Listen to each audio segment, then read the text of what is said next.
টাইগারদের টি-20 বিশ্বকাপ প্রস্তুতিতে বড় ধাক্কা, পাকিস্তানের সাথে আর খেলার সুযোগই নাই। টি-20 বিশ্বকাপ 2025 সামনে রেখে বাংলাদেশের প্রস্তুতি কার্যক্রমে বড় এক ধাক্কার সৃষ্টি হয়েছে। কারণ পাকিস্তানের বিপক্ষে নির্ধারিত প্রস্তুতি ম্যাচটি শেষ মুহূর্তে বাতিল হয়ে গেছে।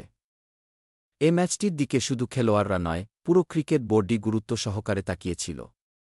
কিন্তু সফরসূচি এবং রাজনৈতিক জটিলতার কারণে এ গুরুত্বপূর্ণ প্রস্তুতি ম্যাচটি আর অনুষ্ঠিত হচ্ছে না। বাংলাদেশ ক্রিকেট দলের জন্য এটি শুধু একটি ম্যাচ বাতিল নয়, বরং একটি বড় সুযোগ হাতছাড়া হওয়ার নামান্তর। পাকিস্তান হল বিশ্ব ক্রিকেটের অন্যতম শক্তিশালী দল, যারা প্রতি ম্যাচে চ্যালেঞ্জ ছুড়ে দেয়। তাদের বিপক্ষে ম্যাচ খেললে টাইগাররা বিশ্বকাপের আগে নিজেদের দুর্বলতা ও শক্তি যাচাই করার বিরল সুযোগ পেত। বিশেষ করে বিশ্বকাপে ভালো করার জন্য মানসিক প্রস্তুতি ও ম্যাচ ফিটনেস অত্যন্ত গুরুত্বপূর্ণ, যা বড় দলের বিপক্ষে খেললেই অর্জন করা সম্ভব। বাংলাদেশ ক্রিকেট বোর্ড (বিসিবি) বিষয়টি নিয়ে দুশ্চিন্তায় পড়েছে। বিসিবির একাধিক সূত্র জানিয়েছে, তারা বিকল্প কোনো প্রতিপক্ষ খুঁজছে, যেন অন্তত একটি আন্তর্জাতিক প্রস্তুতি ম্যাচ আয়োজন করা যায়।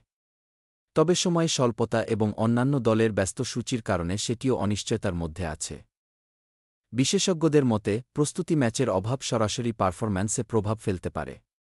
টি-20 ফরম্যাটে প্রতিটি বল, প্রতিটি সিদ্ধান্ত গুরুত্বপূর্ণ, সেখানে পরিকল্পনা ও সামর্থ্য যাচাইয়ের সুযোগ না পেলে বিশ্বকাপের মূল পর্বে গিয়ে চাপে পড়ার আশঙ্কা বাড়ে। এছাড়া নতুন কম্বিনেশন বা তরুণ খেলোয়াড়দের পারফর্ম করার সুযোগও এই ম্যাচে ছিল। সমর্থকরাও এ খবরে হতাশ। বিশ্বকাপের আগে এমন একটি ম্যাচে জয় তুলে নিলে দল আত্মবিশ্বাস নিয়ে মাঠে নামতে পারত।